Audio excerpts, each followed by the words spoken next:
welcome to another broadcast of Comics Let's Talk. I'm Kevin Given. If you love comic books, you're going to subscribe to my channel. Just hit that little red subscribe button.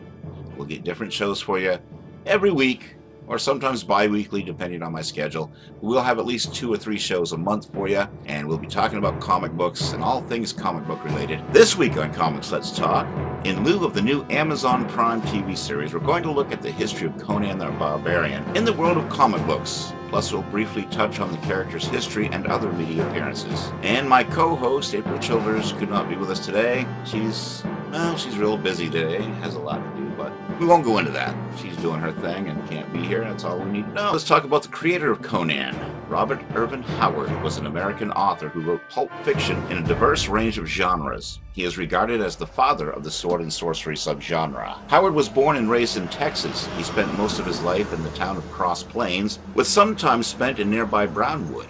A bookish and intellectual child, he was also a fan of boxing and spent some time in his late teens bodybuilding, eventually taking up amateur boxing. From the age of 9, he dreamed of becoming a writer of adventure fiction, but did not have real success until he was 23. Thereafter, until his death by suicide at age 30, Howard's writings were published in a wide selection of magazines, journals, and newspapers, and he became proficient in several subgenres. His greatest success occurred after his death. Although a Conan novel was nearly published in 1934, Howard's stories were never collected during his lifetime. The main outlet for his stories was Weird Tales, where Howard created Conan the Barbarian. With Conan and other heroes, Howard helped fashion the genre now known of as Sword and Sorcery, spawning many imitators and giving him a large influence in the fantasy field. Howard remains a highly read author, with his best works still reprinted. Howard's suicide and the circumstances surrounding it have led to speculation about his mental health. His mother had been ill with tuberculosis his entire life, and upon learning she had entered a coma from which she was not expected to wake, he walked out to his car and took his own life with a .380 Colt automatic. From the age of 9, he began writing stories, mostly tales of historical fiction centering on Vikings, Arabs, battles, and bloodshed. One by one, he discovered the authors who would influence his later work: Jack London and his stories of reincarnation and past lives, most notably The Star Rover from 1915. Rudyard Kipling's Tales of Subcontinent Adventure and his chanting shamanic verse. The classic mythology tales collected by Thomas Bulfinch. Howard was considered by friends to be an eidetic and astounded them with his ability to memorize lengthy reams of poems with ease after 1 or 2 readings. After years of rejection slips and near acceptances, he finally sold a short caveman tale titled Spear and Fang, which netted him the sum of $16 and introduced him to the readers of a struggling pulp called Weird Tales. In May 1927, he returned to writing, including a rewrite of The Shadow Kingdom. He rewrote it again in August and submitted it to Weird Tales in September. The story was an experiment with the entire concept of the weird tale horror fiction as defined by practitioners like Edgar Allan Poe, A. Merritt, and H.P. Lovecraft, mixing elements of fantasy, horror, and mythology with historical romance, action, and swordplay into thematic vehicles never before seen. A new style of tale which ultimately became known as Sword and Sorcery, featuring Kull, a barbarian precursor to Howard's later heroes such as Conan. The tale hit Weird Tales in August 1929 and received fanfare from readers. Weird Tales editor Farnsworth Wright brought the story for $100, the most Howard had earned for a story at this time, and several more Kull stories followed. However, all but 2 were rejected, convincing Howard not to continue the series. In March 1928, Howard salvaged and resubmitted to Weird Tales a story rejected by the more popular pulp Argosy, and the result was Red Shadows, the first of many stories featuring the vengeful Puritan swashbuckler Solomon Kane. Appearing in the August 1928 issue of Weird Tales, the character was a big hit with readers, and this was the first of Howard's characters to sustain a series in print beyond just 2 stories. 7 Kane stories were printed in the 1928 to 1932 period. As the magazine published the Solomon Kane tale before Kull, this could be considered the first published example of Sword and Sorcery. Early 1932 saw Howard taking one of his frequent trips around Texas. He traveled through the southern part of the state with his main occupation being, in his own words, the wholesale consumption of tortillas, enchiladas, and cheap Spanish wine. In Fredericksburg, while overlooking sullen hills through a misty grain, he conceived of the fantasy land of Samaria, a bitter, hard northern region home to fearsome barbarians. In February, While in mission, he wrote the poem Cimmeria. It was also during this trip that Howard first conceived of the character of Conan. Later in 1935, Howard claimed in a letter to Clark Ashton Smith that Conan simply grew up in my mind a few years ago when I was stopping in a little border town on the lower Rio Grande. However, the character actually took 9 months to develop. Conan the Barbarian is a fictional hero who originated in pulp fiction magazines and has since been adapted to books, comics, several films, including Conan the Barbarian and Conan the Destroyer, television programs, both cartoon and live action, also video games, role-playing games, and other media. The first comic book adaptation of a Howard Conan story was the feature La Reina de la Costa Negra, taken from the original Conan story Queen of the Black Coast, in the miniature-sized Mexican anthology titled Suentes de Abuelito, number 8, 1952, published by Corporación Editorial Mexicana, although Conan for some reason was blonde in this comic book. Almost 20 years later, he was introduced to the Marvel Universe in 1970 with Conan the Barbarian, written by Roy Thomas, illustrated by Barry Smith, and published by Marvel Comics. Marvel's associate editor at this time, Thomas, had obtained the licensed property from the estate of creator Robert E. Howard after finding Conan chief among readers' requests for literary properties to be adapted to comics, which also included the pulp magazine character Doc Savage, the Lord of the Rings of writer J.R.R. Tolkien and Edgar Rice Burroughs characters Tarzan and John Carter of Mars. I put together a memo for publisher Martin Goodman saying why we should license the character.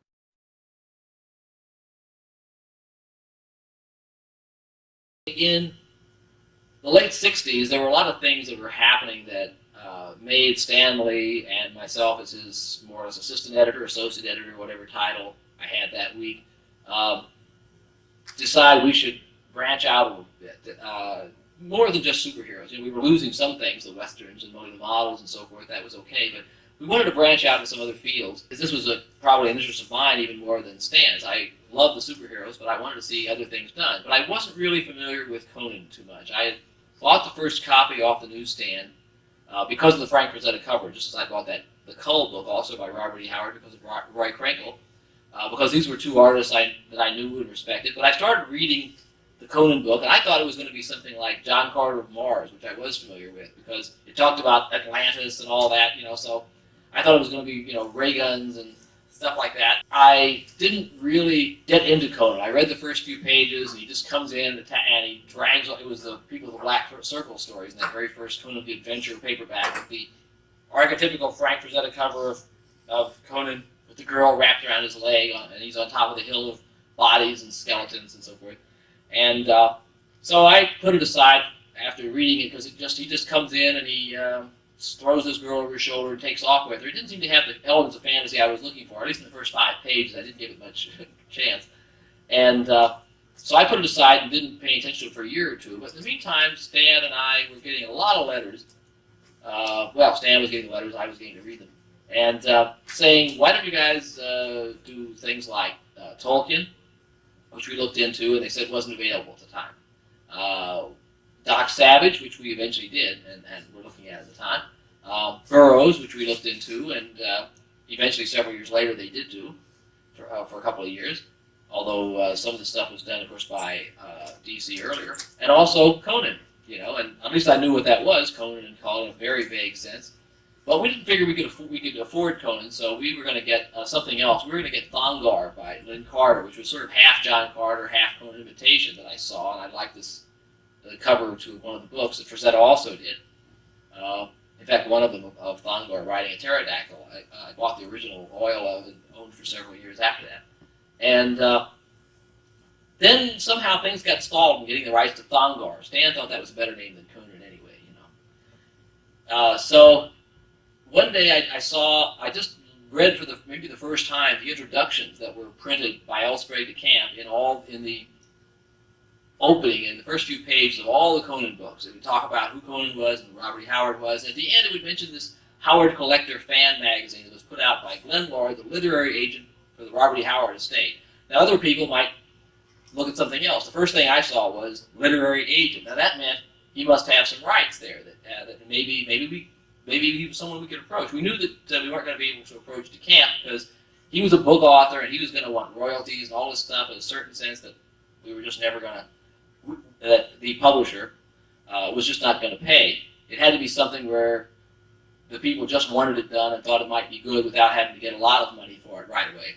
So I just dropped Glenn a line, was his address, in Pasadena, Texas, same as then in 1969 as it is now. And Glenn was interested.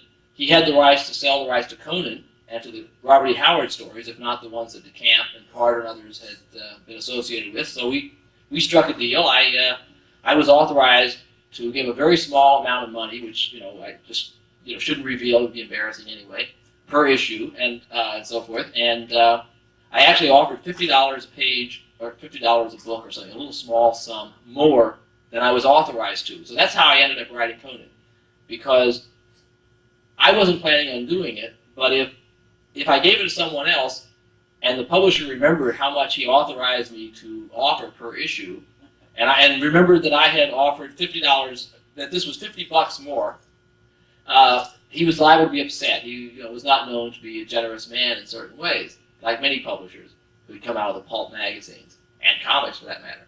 So I decided I'd write the first couple of issues and try to sneak it in there, because then, if there was any problem, at least I could take it off my own rate and write a couple of free pages or something. I don't know what rate I was getting, but it was enough that would have added up to a couple of pages probably. And so that was it, basically. And the next thing you know, I found myself writing 115 issues in a row of Conan, and only left because I left Marvel entirely. The couple of years of the newspaper strip, almost all but the last 2 weeks. I would have continued that, but even after I left Marvel, but the editor-in-chief wouldn't let me continue that if I was leaving the company of the comics. The first 60 issues of Savage Sword, the first 8 of King Conan, which later became Conan the King, and a bunch of assorted specials, some 5,000 or 6,000 pages, plus starting Kull and the Red Sonja characters. The extra cost meant, however, that Marvel could not budget for John Buscema, Thomas's first choice. Serendipitously, this opened the door to Barry Windsor Smith. Buscema said in a 1994 interview, "I was approached by Roy Thomas with a project to do Conan. He mailed a couple of the paperbacks to me and I read them. And I loved them. I told Roy, this is what I want. Something that I can really sink my teeth into." At the time, Marvel was owned by Martin Goodman, and he felt my rate was too high to take the gamble with on some kind of a new project. It wasn't a superhero or anything that had been done before. The closest thing to that would have been Tarzan. Anyway, he had no confidence in spending too much time on the book. And that's where Barry Smith came in. He was very cheap. I know what he got paid, and I'd be embarrassed to tell you how much it was, because I'd be embarrassed for Marvel. Comics historian Les Daniels noted that Conan the Barbarian was something of a gamble for Marvel. The series contained the usual elements of action and fantasy, to be sure, but it was set in a past that had no relation to the Marvel Universe, and it featured a hero who possessed no magical powers, little humor, and comparatively few moral principles. Marvel initially published Conan every 2 months. After sales of #1 were strong, Marvel quickly made the title monthly, but sales dropped with each additional issue. Stan Lee decided to cancel the comic with #7, not only because of the weak sales, but to use Smith on more popular comics. Thomas argued against this decision, and Lee relented, although the book became bi-monthly again with #14. But by #20, Conan became monthly because of rising sales, and the comic became one of Marvel's most popular in the 1970s. Elric of Melniboné first appeared in comics in Conan the Barbarian issues #14 through 15, 1972. The comics were written by Thomas and illustrated by Windsor Smith, based on a story plotted by Michael Moorcock and James Cawthorne. Red Sonja was introduced in issue #23. That was in 1973. The highly successful Conan the Barbarian series spawned the more adult black and white Savage Sword of Conan in 1974.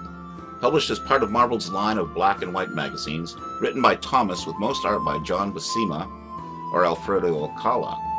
Savage Sword of Conan soon became one of the most popular comic series of the 1970s and is now considered a cult classic. The Marvel Conan stories were also adapted as a newspaper comic strip, which appeared daily and Sunday from September 4th, 1978 to April 12th, 1981. Originally written by Thomas and illustrated by John Buscema, the strip was continued by several different Marvel artists and writers. Marvel ceased publishing all Conan titles in 2000. In 2003, Dark Horse Comics acquired the license to publish the character. From 1970 to 1993, Marvel published 275 issues of Conan the Barbarian. The Cimmerian also appeared in the first 5 issues of Savage Tales, 12 annuals, 5 giant-size issues, 235 black and white Savage Sword of Conan magazines, 55 issues of King Conan, 14 reboot issues called Conan the Adventurer, 10 issues of Conan the Savage, and 11 issues of Conan. Roy Thomas had Barry Windsor Smith provide art for a Sword and Sorcery story, Star the Slayer, in Chamber of Darkness #4, April of 1970. This is how he got started on the issue. Soon afterwards, Thomas offered Windsor Smith the job as a penciler for Marvel's adaptation of Conan, starting with Conan the Barbarian #1. In October of 1970. Comics historian Les Daniels notes that Windsor Smith's initial efforts were slightly sketchy, but his technique progressed by leaps and bounds within a few months.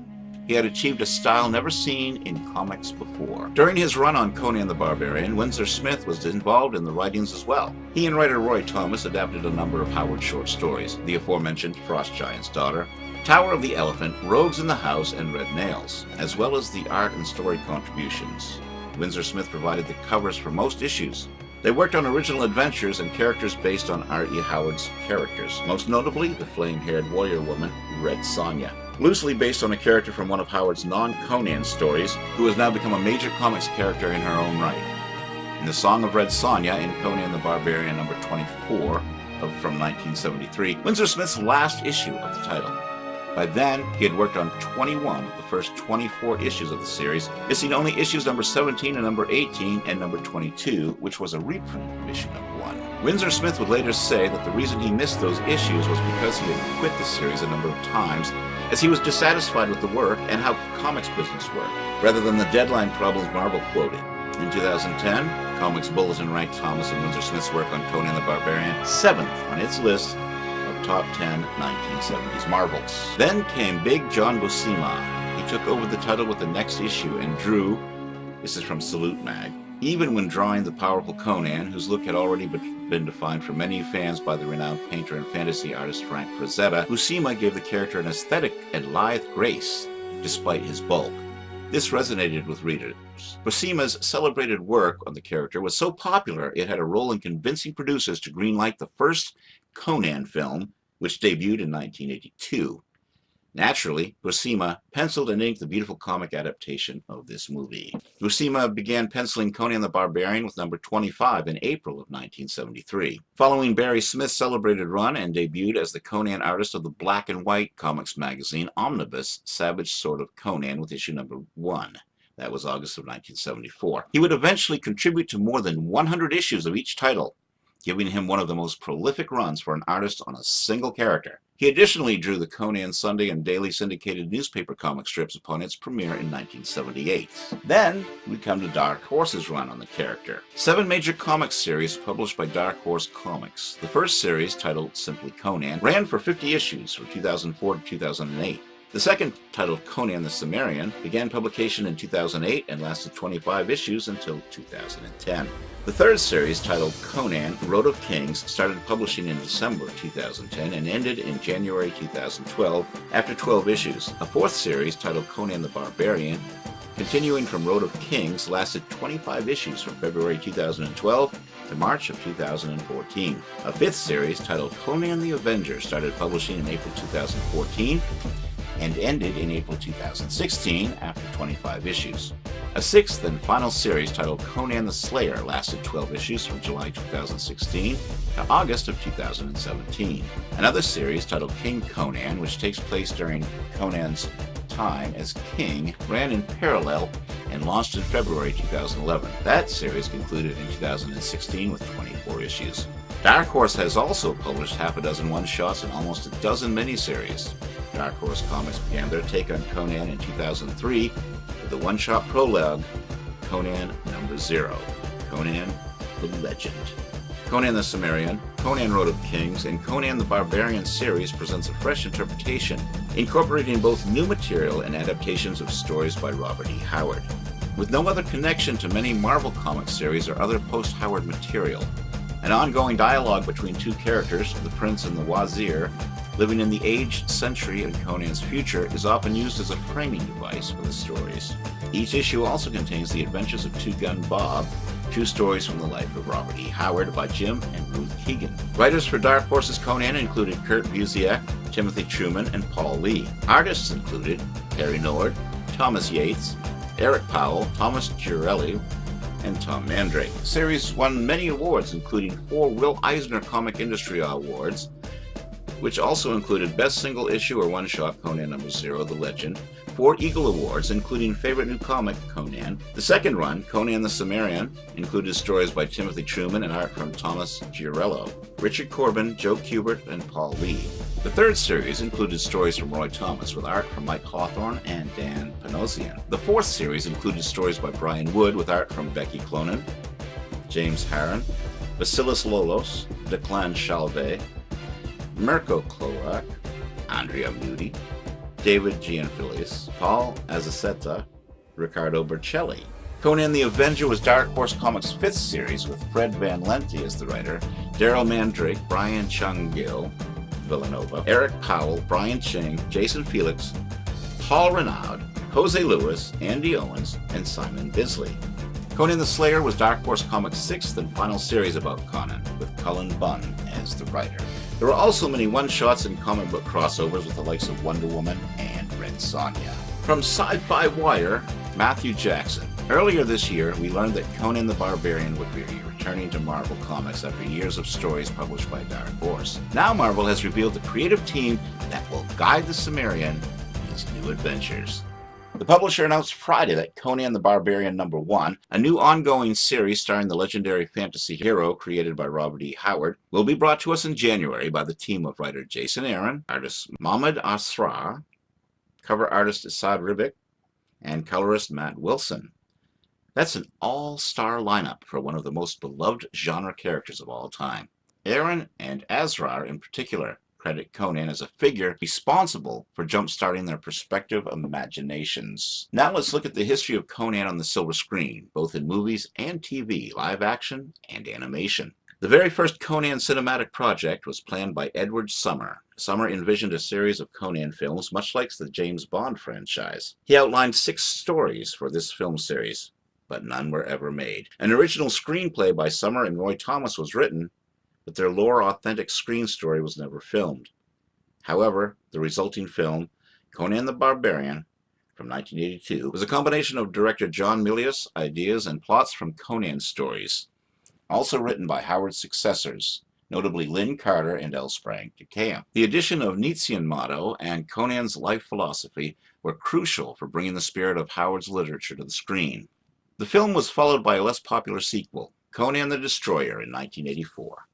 This sequel was a more typical fantasy genre film and even less faithful to Howard's Conan stories, being just a picturesque story of an assorted bunch of adventurers. The third film in the Conan trilogy was planned for 1987 to be titled Conan the Conqueror. The director was to be either Guy Hamilton or John Guillermin. Since Arnold Schwarzenegger was committed to the film Predator and De Laurentiis' contract with the star had expired, after his obligation to Red Sonja and Raw Deal, he wasn't keen to negotiate a new one. Thus, the third Conan film sank into development hell. The script was eventually turned into Kull the Conqueror, starring the Hercules actor Kevin Sorbo. There were rumors in the late 1990s of another Conan sequel, a story about an older Conan titled Conan the King, Crown of Iron.